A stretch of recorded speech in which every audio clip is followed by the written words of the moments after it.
Oke, Assalamualaikum warahmatullahi wabarakatuh.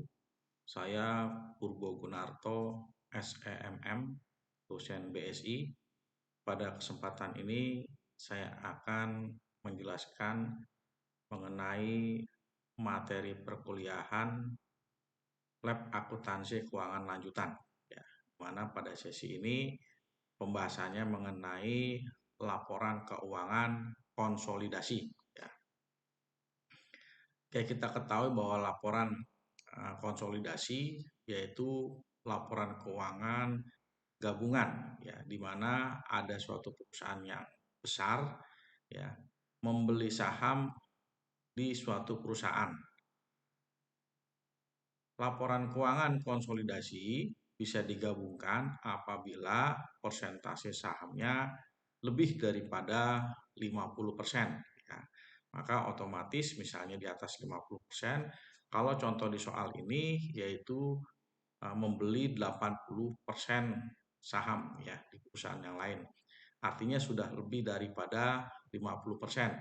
Maka perusahaan yang dibeli sahamnya tersebut otomatis akan menjadi anak perusahaan induknya, ya, seperti itu. Jadi kalau konsolidasi ini bukan akuisisi, artinya perusahaan induk tetap berdiri, kemudian perusahaan anak juga tetap berdiri, ya. Jadi masing-masing perusahaan tersebut masih tetap berdiri. Hanya saja laporan keuangannya digabung, ada laporan perusahaan anak dan digabung juga dengan masuk ke dalam perusahaan induk, ya. Yaitu penjelasan awal. Kita lihat saja langsung ke pembahasan soal.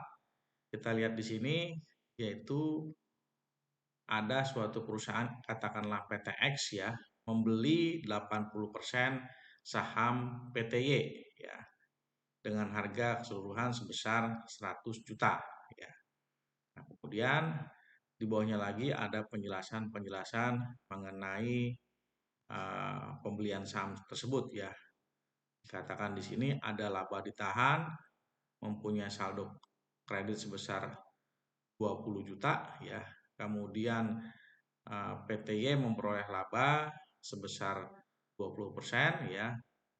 Sedang 6 bulan kedua rugi, ya, sebesar 5 juta.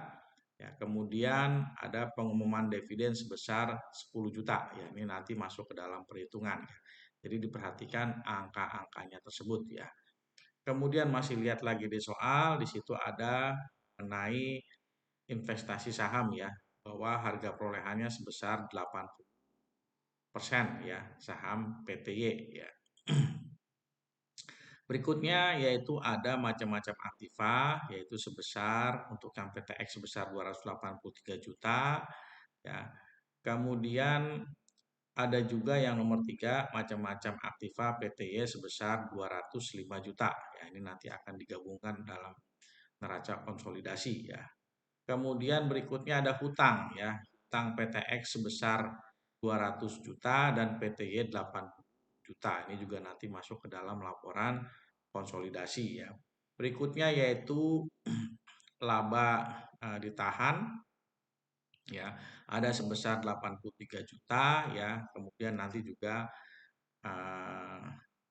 masuk ke dalam neraca konsolidasi, tapi nanti ada penambahan yaitu dari selisih harga saham dengan nilai bukunya, ya. Oke, berikutnya ada laba ditahan PTY, ya, ini penjelasannya hampir sama seperti di atas, ya, yaitu mengenai ada laba dan ada rugi dan ada pembagian dividen, ya. Oke, kita langsung saja. Tadi yang sudah saya jelaskan yaitu mengenai soalnya. Kemudian di sisi yang satunya lagi yaitu jawabannya. Jadi di soal ini mahasiswa diminta untuk membuat neraca konsolidasi, artinya neraca gabungan, ya. Kita lihat di sini, itu di awal ada judulnya, ya. Memang bentukan laporan konsolidasi itu memang harus ada kata-kata keterangan, misalnya perusahaan induk dan ada termasuk dengan perusahaan anaknya, ya. Jadi di sini dikatakan PTX dan perusahaan anak PTY. Jadi PTY ini adalah anak daripada perusahaan PT X ya. Nah, ini contoh daripada bentuk neraca konsolidasi ya. Jadi nanti apabila mahasiswa UTS ada soal seperti ini ya. Jadi bisa saja nanti mahasiswa langsung ya. Ini ada cara langsung, artinya dari soal tersebut bisa langsung dibuat ke dalam neraca konsolidasi ya. Jadi apabila nanti membuat seperti ini, maka nanti akan saya nilai mahasiswa benar atau mampu membuat laporan konsolidasi ya dari soal yang tersebut saya jelaskan. Oke, kita lihat di sini yaitu ada aktiva ya. Jadi ada aktiva yaitu macam-macam aktiva. Macam-macam aktiva berjumlah 488 juta. Ya, angka ini dari mana? Dilihat di soal. Di soal itu macam-macam aktiva untuk PTX ada sebesar 283 ditambah dengan aktiva PTY sebesar 205 juta ya. Jadi totalnya 488. Oke. Berikutnya ada selisih harga perolehan di atas nilai buku saham sebesar 4 juta. Ini 4 juta ini peroleh dari labanya yang PTY adalah 20% ya. Maaf, saya ulangi lagi. Laba PTY yaitu sebesar 20 juta, namun PTX melakukan pembeliannya sahamnya sebesar 80%. Jadi otomatis dari laba tersebut juga memperoleh persennya yaitu 80%. Jadi 80% daripada 20 juta yaitu sebesar 16 juta. Ya.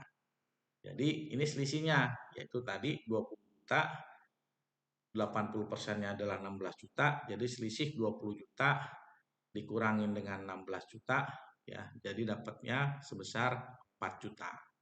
Ya, jadi ini harus diperhatikan ya mahasiswa. Makanya ini saya buat video jadi agar bisa paham angkanya dari mana ya. Oke. Selanjutnya jumlah aktivanya menjadi 492 juta. Oke, berikutnya modal dan hutang, kita lihat berikutnya yaitu ada macam-macam hutang.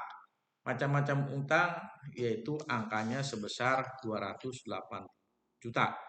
Ini juga dilihat dari soal ya. Dari soal di situ ada hutang PTX sebesar 200 juta dan PTY sebesar 80 juta. Jadi kalau di total sebesar 208 juta.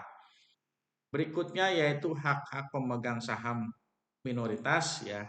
Lihat di sini yaitu ada modal saham. Ya, di sini modal saham kita lihat ada di soal yaitu saldo awalnya. Ya, gitu. Ada saldo awalnya memperoleh saldo awalnya itu sebesar 20 juta ya. Kemudian ada laba ditahan ya, laba ditahan ini 5 juta. Dari mana? Didapat dari labanya sebesar 20 juta, kemudian ada di soal ya. Kemudian ada rugi ya sebesar 5 juta. Jadi 20 juta ada rugi 5 juta berarti ada 15 juta ya. 15 juta. Kemudian di soal ada pembagian dividen sebesar 10 juta ya. Jadi tadi ada sisanya 15 juta, pembagian dividen 10 juta berarti sisanya tinggal 5 juta.